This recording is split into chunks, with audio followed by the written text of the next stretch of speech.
If you would like to change your base language on Duolingo, this is the video for you.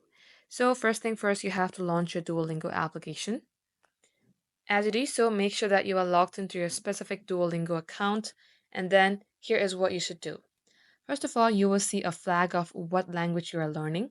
So tap onto it and then tap on Course. It will show you what would you like to learn. You have to scroll all the way below until you see the More button. Tap More. Wait for this to load and then scroll below again. And now, if you are an Arabic user, you may go ahead and select any of the language that you would like to learn in your own language. For instance, if you would like to learn English, it will give you this English flag, and you can learn it in your own language, meaning you can set Arabic as your base language and learn English. Likewise, if you are a Bengali speaker, go ahead select any language in your own language for Chinese and for Czech as well.